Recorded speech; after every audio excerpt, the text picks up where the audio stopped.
Halo teman-teman, siapa sih yang gak suka sama anime? Pasti hampir semuanya suka nonton anime kan? Nah, kali ini Maman akan merangkum 7 anime terbaik buatan Wit Studio yang harus kalian tonton. Apa saja anime-anime buatan Wit Studio ini?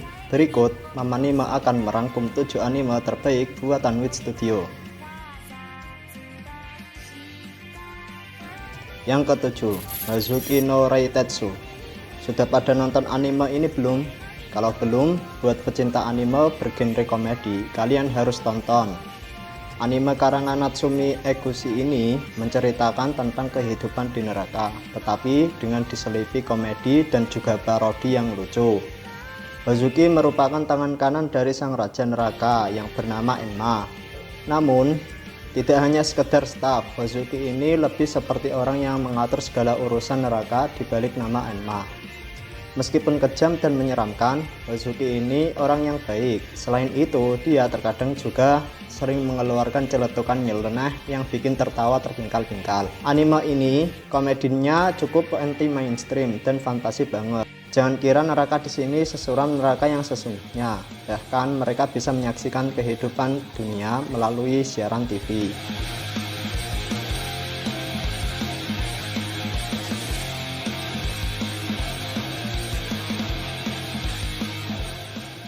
Yang keenam, Great Pretender.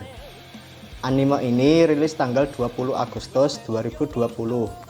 Great Pretender adalah salah satu anime pendatang baru terbaik di tahun 2020. Anime kriminal bertema perampokan atau pencurian ini bukan hanya memiliki cerita yang bagus, namun juga memiliki beberapa hal unik dan menarik yang membuatnya berbeda dengan anime-anime lainnya. Great Pretender ini memiliki animasi yang sangat unik. Semua background anime Great Pretender bagaikan lukisan. Kamu akan kagum dengan bagusnya dan detailnya bangunan-bangunan dan tempat-tempat yang digambar bagaikan lukisan berkarya seni tinggi. Contohnya saja seperti Hollywood. Menceritakan tentang Makoto Edamura, seseorang yang dianggap sebagai penipu terhebat di Jepang. Meskipun dianggap sebagai penipu terhebat di Jepang, ternyata Edamura juga bisa tertipu. Dirinya ditipu oleh orang asing bernama Laurentiari. Uangnya dirampas habis oleh orang asing tersebut. Untuk itu, Edamura berusaha mengejarnya sampai ke Los Angeles. Sesampainya di Los Angeles, Edamura ternyata mendapati bahwa Laurentiari ternyata bergabung dalam organisasi kriminal internasional. Mau tidak mau, Edamura harus mengikuti pekerjaan kotor Tiari hingga hidupnya berubah.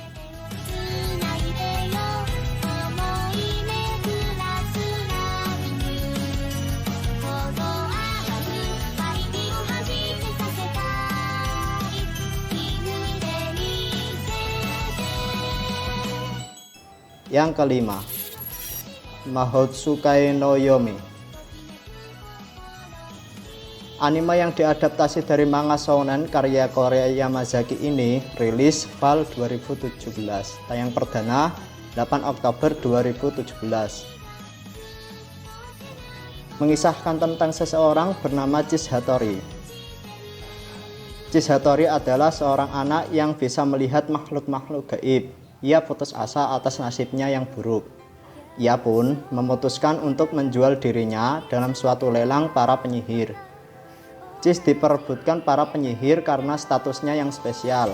Dia memiliki julukan Sly Vega karena ia memiliki kemampuan supranatural yang diinginkan banyak orang.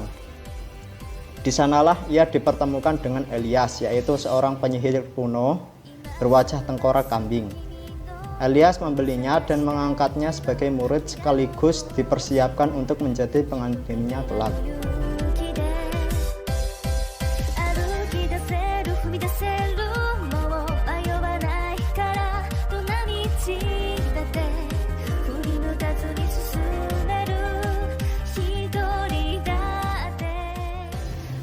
Yang keempat, Owari no Seraph. Menceritakan tentang bumi yang diserang oleh virus aneh hingga menyebabkan banyak sekali manusia mati tanpa sebab yang jelas. Disusul dengan keadaan kota yang semakin tidak karuan karena virus ini menyebar sangat cepat seperti virus COVID. Kemudian muncul sekelompok vampir yang berkata akan menyelamatkan umat manusia, tetapi dengan syarat para manusia itu menjadi ternak bagi para vampir tersebut. Keluarga Hyakuya, yaitu anak-anak dari panti asuhan Hyakuya, ditangkap oleh para vampir. Dua orang diantaranya yang akan menjadi tokoh utama, yakni Mikaela Hyakuya dan Yuichiro Hyakuya. Keduanya merupakan anak tertua dari panti tersebut. Mikaela dengan berbagai macam cara berusaha membebaskan keluarganya dari serangan vampir dengan cara berpura-pura setia dengan Ferit, yakni salah satu dari ketua vampir. Namun naasnya, usaha Mikaela sia-sia karena Ferit ternyata menjebaknya. Seluruh keluarga Hyakuya mati di tangan Ferit, tetapi hanya Yuichiro yang bisa lari dari sana. Kemudian tanpa diduga, ketua dari para vampir menyelamatkan Mikaela dengan mengubah Mikaela menjadi seorang vampir. Anime ini memperlihatkan adegan-adegan aksi dengan sangat baik, bahkan mampu memanjakan mata dengan gerakan-gerakan yang keren. Kalian harus nonton anime ini.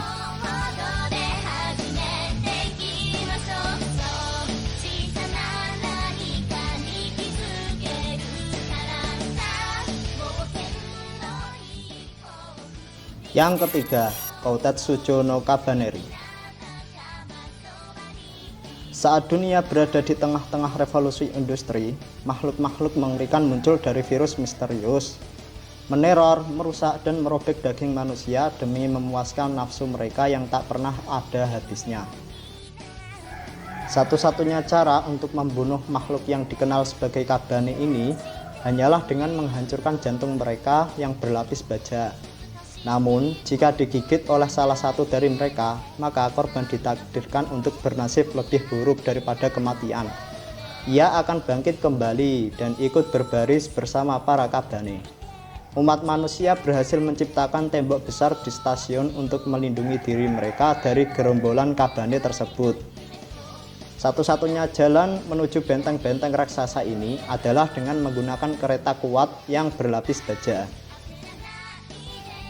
Bercerita tentang pemuda bernama Ikoma yang menciptakan senjata mematikan yang ia yakini akan dengan mudah menembus jantung Kabane tersebut. Ikoma dengan penuh semangat menunggu hari di mana ia dapat bertarung menggunakan penemuan barunya ini. Akan tetapi, Ikoma terkena gigitan Kabane yang mengakibatkan ia terinfeksi virus. Tapi, ia dapat mengatasi infeksi dari virus tersebut. Ikoma pun menjadi Kabaneri, yaitu setengah manusia dan setengah Kabane. Dari sinilah cerita Ikoma sang Kabaneri dimulai.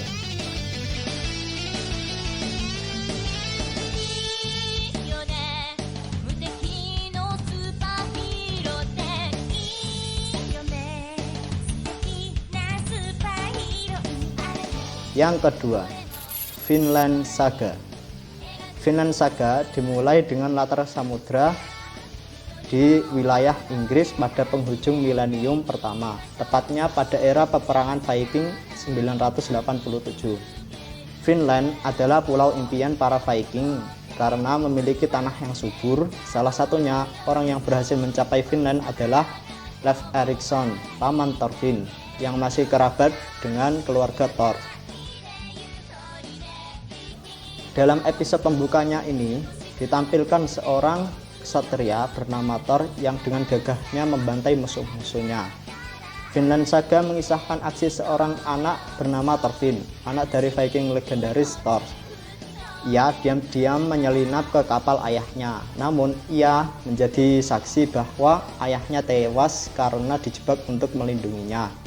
Sejak saat itulah Thorfinn ingin membalaskan dendam kematian ayahnya. Dia pun bertahan hidup bersama para Viking yang telah membunuh ayahnya. Disinilah petualangan Thorfinn dimulai. Untuk membalaskan dendam ayahnya, dia pun terus berlatih dan mengikuti peperangan bersama para Viking lainnya agar menjadi kuat.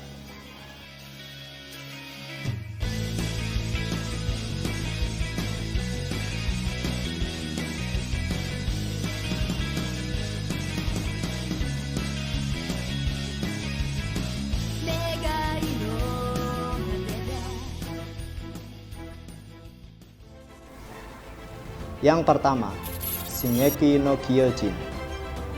Shingeki no Kyojin, serial manga Jepang hasil karya Hajime Isayama ini, setting waktunya diambil dari abad pertengahan. Pada zaman itu populasi manusia semakin menipis karena ancaman dan teror dari serangan Titan.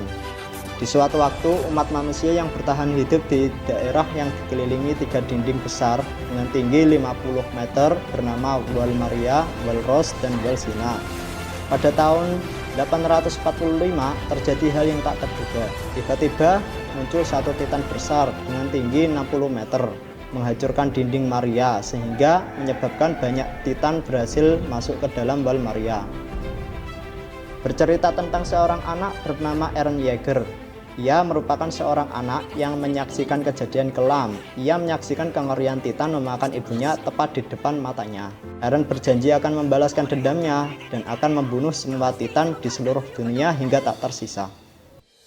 Bersama dengan 2 sahabatnya Mikasa dan Armin, saat itu mereka hanya bisa pasrah dan mengungsi ke bagian terdalam dari dinding. Untuk membalaskan dendamnya, ia ingin menjadi pasukan pengintai dan bertujuan untuk membasmi semua titan dan ingin mewujudkan kebebasan umat manusia dalam dinding.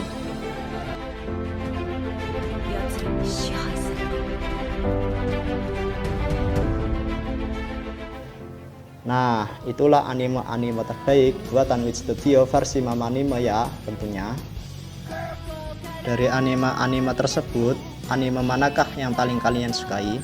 Tulis di kolom komentar ya teman-teman. Dan juga apabila kalian ada pertanyaan atau mempunyai pendapat lain, tulis di kolom komentar. Terima kasih sudah nonton. Sampai jumpa. Mamanime.